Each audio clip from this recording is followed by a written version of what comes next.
Assalamualaikum warahmatullahi wabarakatuh. Di sini dari kelompok 10 akan menjelaskan tentang marketing dan prosedur praktek mandiri keperawatan luka. Yang beranggotakan antara lain Ayu Amalia, Bella Laksono, Iftita Kurrosida, Nur Khofifa, dan Rizka Wahyu. Pertama-tama kita bahas dulu pengertian marketing praktek keperawatan luka. Marketing sendiri merupakan manajemen pemasaran atau produk atau jasa dalam segala bidang kehidupan.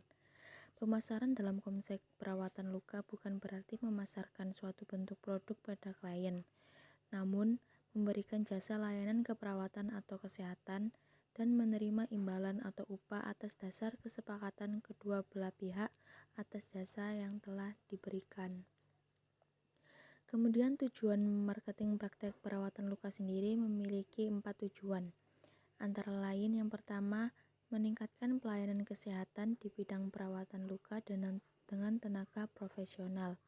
Kemudian yang kedua, mengurangi resiko terjadinya komplikasi akibat kurangnya pengetahuan masyarakat dalam perawatan luka. Kemudian yang ketiga, meningkatkan pengetahuan masyarakat dalam perawatan luka di rumah. Dan yang terakhir, menciptakan lapangan pekerjaan khususnya untuk tenaga medis. Manfaat marketing praktek perawatan luka memiliki manfaat tersendiri, yaitu dalam kegiatan tersebut dapat memberikan pelayanan perawatan luka yang optimal dalam pencegahan komplikasi yang mungkin saja terjadi. Kemudian untuk meningkatkan kualitas kesehatan masyarakat serta dapat menambah wawasan bagi masyarakat dalam melakukan perawatan luka secara mandiri. Nah, untuk praktek mandiri perawat nih. Praktek mandiri perawat memiliki definisi atau arti yaitu tindakan perawat profesional atau nurse melalui kerjasama yang bersifat kolaboratif baik dengan klien maupun dengan tenaga kesehatan lain dalam upaya memberikan asuhan keperawatan yang holistik sesuai dengan wewenang dan tanggung jawabnya pada berbagai tatanan, termasuk praktek keperawatan individu dan berkelompok. Nah, praktek keperawatan mandiri atau nurse entrepreneurship memiliki lingkup area antara lain yang pertama pelayanan asuhan keperawatan, kemudian yang kedua mengembangkan pengkajian dan pelayanan perawatan kesehatan. Kemudian yang ketiga, pelayanan konsultasi, dan yang keempat, pemberi informasi kesehatan.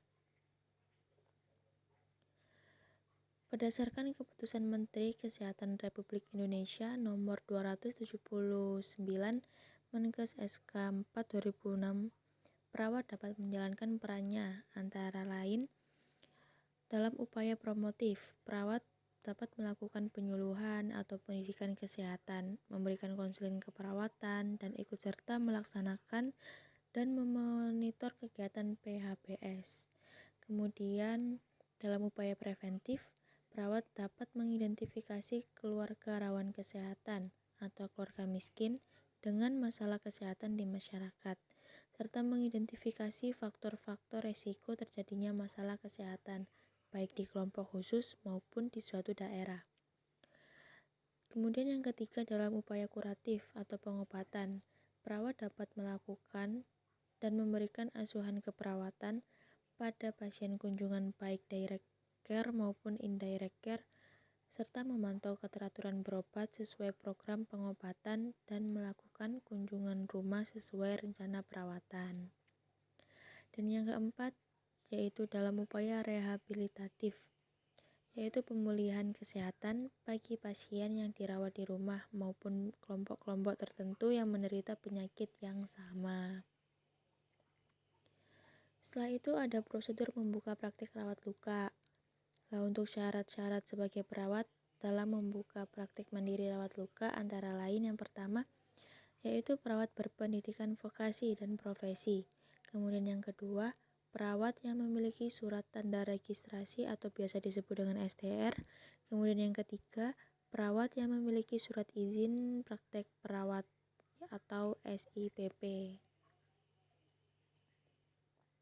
Selain persyaratan sebagai perawat, untuk membuka praktek mandiri perawatan luka juga perlu memperhatikan hal-hal sebagai berikut, yaitu alat yang disiapkan sebenarnya tergantung dari kekhususan dari masing-masing klinik sesuai bidang keahlian. Misalnya, perawat yang mempunyai sertifikat wound care dan memiliki pengalaman sebagai perawat luka bisa juga membuka klinik keperawatan luka secara mandiri.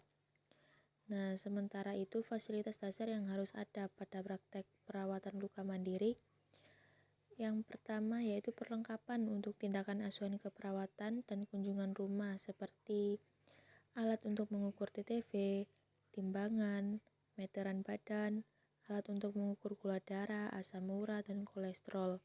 Jika ingin menambahkan tergantung kemampuan finansial masing-masing. Kemudian fasilitas dasar yang harus ada yang kedua yaitu obat-obatan. Dan obat tersebut hanya boleh jenis obat bebas dan obat bebas terbatas. Kemudian fasilitas dasar yang harus ada ketiga yaitu perlengkapan administrasi yang meliputi formulir catatan tindakan asuhan keperawatan serta formulir rujukan atau formulir persetujuan tindakan keperawatan atau yang biasa kita sebut informed consent. Itu harus ada di fasilitas dasar perawatan luka secara mandiri. Kemudian prosedur perawatan luka. Perawatan luka sendiri memiliki arti tindakan merawat luka dengan upaya untuk mencegah infeksi, membunuh atau menghambat pertumbuhan kuman bakteri pada kulit dan jaringan tubuh lainnya. Dan untuk membantu penyembuhan luka seperti makanan-makanan bergizi, kita dapat menyarankan makanan sumber protein dan vitamin C seperti ikan, ayam, telur, jeruk, dan lain-lain. Mengikuti terapi dokter, kemudian minum obat secara teratur, cuci tangan sebelum dan setelah merawat luka, berhenti merokok atau minum alkohol, serta hindari stres. Kemudian manfaat perawatan luka, yaitu dengan menjaga kebersihan dapat mencegah infeksi. Kemudian manfaat perawatan luka sendiri memberikan rasa nyaman, aman untuk pasien, serta mempercepat proses penyembuhan luka, mencegah bertambahnya kerusakan jaringan, membersihkan luka dari benda asing atau kotoran, memudahkan pengeluaran cairan yang keluar dari luka, mencegah masuknya kuman dan kotoran ke dalam luka, serta mencegah perdarahan maupun munculnya jaringan parut sekitar luka. Adapun alat yang digunakan dalam perawatan luka seperti kasa steril, plester, larutan NaCl atau air hangat, kantong tahan air untuk tempat balutan, dan alat-alat lainnya yang dibutuhkan seperti ekstra balutan, salep, dan gunting. Nah, berikut langkah-langkah perawatan luka. Yang pertama, yang pasti cuci tangan 6 langkah untuk menjaga kebersihan tangan. Kemudian lepaskan kasa atau balutan dengan cara menyentuh bagian luarnya saja. Biasanya menggunakan pinset atau langsung dengan tangan. Kemudian yang ketiga, jika kasa atau balutan menempel pada luka, basahi dengan larutan NaCl. Buka jika sudah longgar. Kasanya sudah basah dan longgar biasanya mudah untuk dilepaskan. Kemudian buang kasa atau balutan yang kotor ke dalam kantong yang telah kita sediakan terlebih dahulu. Kemudian buka kasa steril tanpa menyentuh bagian dalam, lalu siram atau basahi dengan larutan NaCl pada lukanya. Kemudian gunakan sarung tangan steril atau handscoon steril. Lanjut, bersihkan luka dengan hati-hati, mulai dari bagian terdekat luka hingga sampai yang terluar luka dengan sekali usapan saja. Kemudian tekan-tekan pinggir luka untuk mengeluarkan nanah bila ada nanah atau eksudatnya. Kemudian buang kasa yang digunakan setiap kali membersihkan luka atau nanah itu tadi. Setelah selesai, keringkan luka dengan kasa kering. Lalu tutup luka dengan kasa atau balutan. Kemudian eratkan dengan plester. Dan yang terakhir, kita lepaskan handscoon, kemudian cuci tangan kembali. Sekian, terima kasih penjelasan dari kami. Jika ada salah kata dan ada yang masih perlu ditanyakan, silakan komen atau langsung di grup WA saja. Terima kasih. Wassalamualaikum warahmatullahi wabarakatuh.